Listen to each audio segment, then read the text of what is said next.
Have you checked the children? Show a little match sometimes. Hi, I'm Chucky. Wanna play? Sometimes that is better. You're gonna need a bigger boat.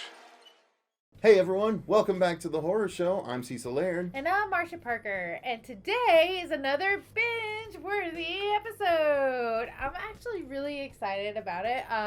Cecil did get me turned on to Pacific Rim. It's this new animated series, anime. You saw the first two movies, right? No. Okay, all right. I am So not that's a Godzilla Okay, fan. fair enough. And I'm not an anime fan either. Well, it's not an anime, no, but This Pacific is- Rim was Guillermo del Toro. Giant monster movie, Giant Monsters versus Mechs. Yeah, no, I never watched that. Okay, well... And Pete did, and he liked it. Okay, so so that's the frame of reference. So Marcia's never seen the two movies. Two movies. So there was the Guillermo del Toro movie, and then there was the movie starring John Boyega from the Star Wars movies. He was in the second one. But it's giant mechs versus giant monsters. Okay. So that's the setup you didn't So get. that's the backstory. Correct. Of this story. Correct. So I just kind of went in going, cool. This is neat. What a refreshing way to approach it. Yeah, just going in blind. Yeah. But yeah, so I went in and watched it. It was an easy watch. There was only like 8 episodes. 7 episodes. I was thinking 8, but it was 7 episodes, or about 21 minutes, 21 to 22 minutes. Yeah, they're not long. Not long.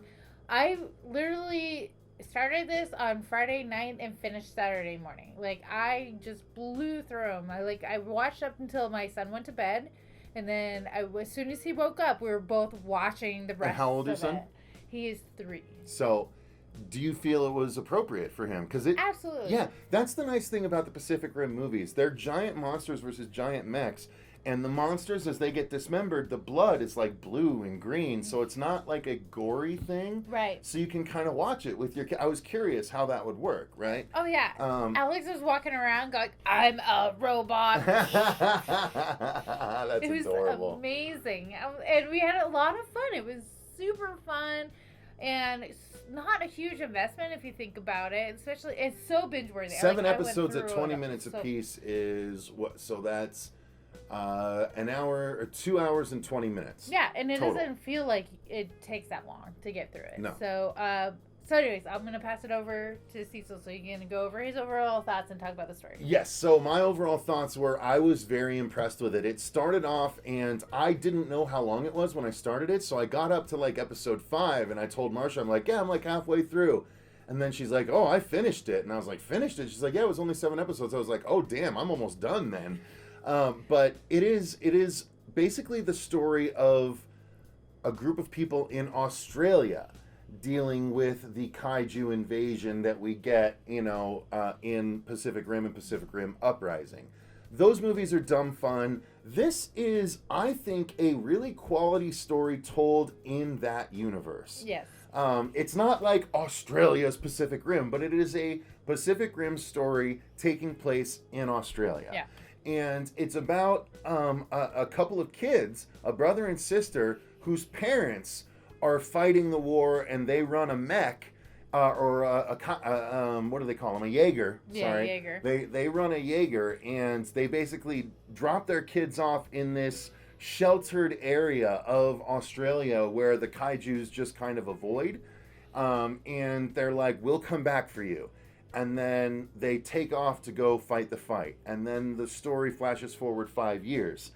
And it's this brother and sister living in this colony of humans, and what happens when all of a sudden they stumble across the fact that there is another Jaeger nearby, and they activate it, which draws a kaiju that this is the cool thing about this series. I don't want to spoil anything, and I don't think we should. I don't think we should. But the either. very first episode is going to draw you in because it is high stakes. Something happens when they discover this Jaeger, and a kaiju gets its attention drawn, and things do not go well. And by the end of this episode, you're like, Jesus, what are we watching here? And then, it just continues the story of this brother and sister as they go essentially searching for their parents after 5 years of sitting, idly by while all this stuff happened. And man, I gotta say, of course, it's what happens when they run afoul of other kaiju, other humans that didn't know that Jaegers were present. And of course, humans can be very duplicitous people, but there's people that are very well trained that don't necessarily agree with the values that they've brought up with. It's just, for a 7-episode animated series, and I would say anime, except that this is a joint venture.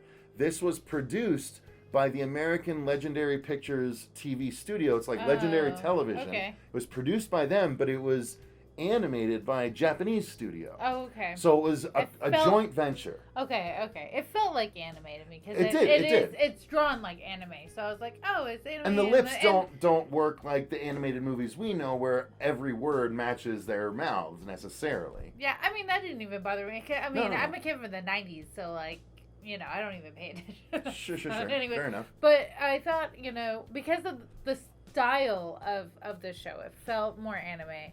And like I said, I'm not normally into. There are some anime shows that I really appreciate and when given to me, but I'm not drawn to that genre.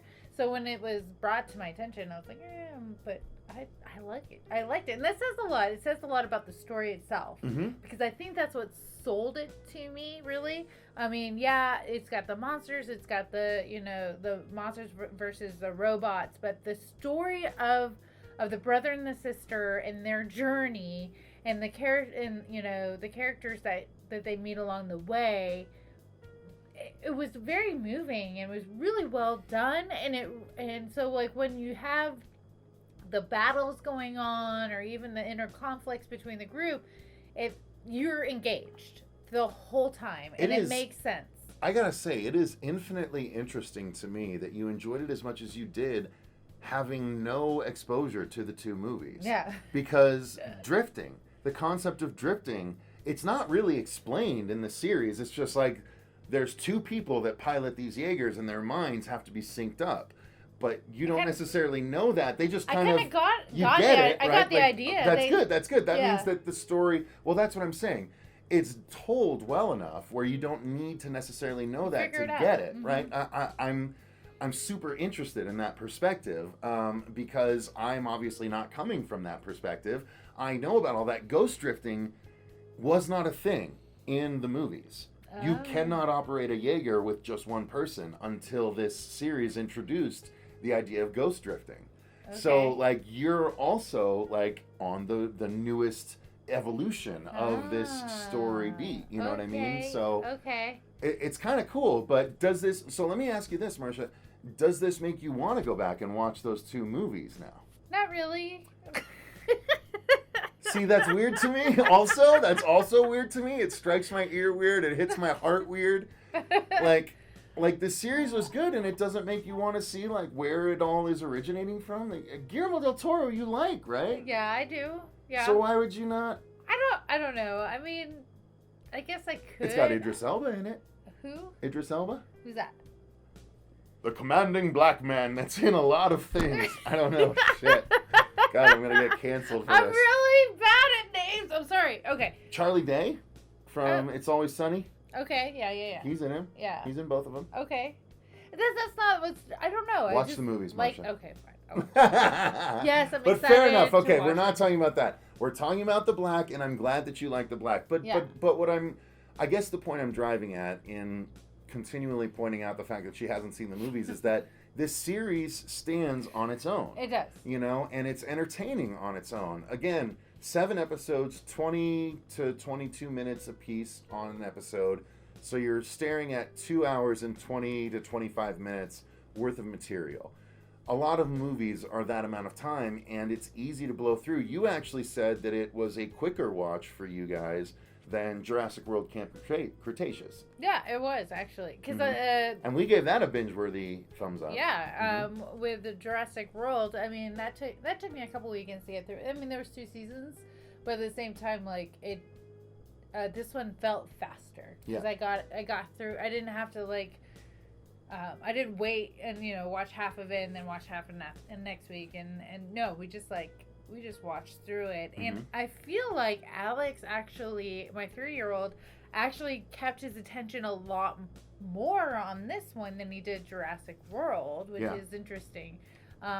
Maybe he's more of a robots versus kaiju fan than Jurassic World, but I think it was easier for him to follow a little bit because the story wasn't too complex and there wasn't a lot of like people eating.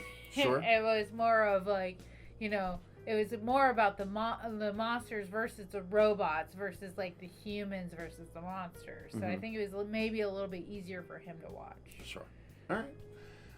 Now, as far as the animation style goes, I mean, we have to touch on that. Obviously, we like the story. We like the way it was told. We liked how it ended up. It does bait for another, season of it, which I'm totally fine with. But the animation style is kind of a mix of the old school 2D animation and 3D animation, and I think it worked really well for this. The big action set pieces are, the big kaiju and the big Jaegers are all sort of the 3D animated aspect, and then the actual characters have a more 2D although they are 3D animated models, they do have a more 2D animated feel to them. So I just feel like all in all it worked so well together that it just kind of blended it all seamlessly, where you're hard pressed to say, is it a 2D show, is it a 3D show? I don't know, it's a good show. Yeah. You know what I mean? And to be honest, it kind of brought me back. Like I was saying, I made that 90s reference only because, like, it kind of brought me back to that old school kind of animation feel where it felt really home to me. And so I thought it was done really well, and I felt like they did a great job of, like, being dramatic when it came to the kaiju, and then also the Jaegers, and they're doing the fight, and then when they would go into the when they were connecting with each other, or even when they're in the weird mind space, like the effects that they did with the animation was really cool and interesting to watch, which brought you back to where you are current day with animation. So I thought that, like you said, it was a really cool combination where it felt very comfortable and like comforting, but also exciting and new. So I thought that was really cool. Yeah, absolutely. So, I mean, all in all, you guys, Pacific Rim the Black is a very worthwhile investment of time. Again, if you have Netflix already, give it a shot, especially if you've seen the Pacific Rim movies and you like them. Apparently, even if you haven't, you're going to give it an enjoyment. You're going to give it an enjoyment? Good Lord. Give it a try. You will enjoy it. Like, thank you. And I think that's why it's kind of funny, because I'm like, this type of piece of entertainment is just not in my category of what I normally gravitate to. And I probably wouldn't have even been on, it probably wasn't even on my radar, or would have even been on my Netflix algorithm. But because Cecil was like, you need, just watch it, you'll like it. I watched it and I enjoyed it so very much. And so, like, you don't have to have kids to enjoy it either. Like, it's, as a grown woman, I still really, really enjoyed it. So. Well, and that's the thing. Like, I was up to episode 5. I told Marcia, I think you'd like it. And then, like, the next time I talked to her, she was like, you haven't finished it yet? I was like, I was ready to record like this 2 last days. week. It's been like 2 days. And she's like, I binged it already. What? I was like, okay, I guess it's a binge-worthy review then. Yeah, I mean, and that being said, I've had 2 other shows on my list for a binge-worthy review that I just finished, and they've been on my list like weeks and weeks. And like this one, he's like, just like passingly said you should watch it, and I watched it in like 2 days. Like that should give you merit enough.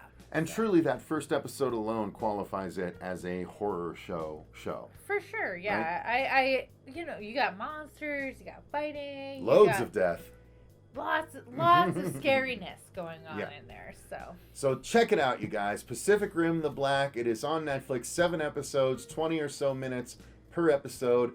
Definitely worth your time and family friendly. Very so give it a try. Let us know what you guys think about it after you've watched it, or if you have seen it, let us know what your thoughts are in the comments down below. Thank you so much to all of our patrons for supporting the channel. We greatly appreciate all of you guys. And until next time, I've been Cecil Laird. I'm Marcia Parker. And remember, stay scared.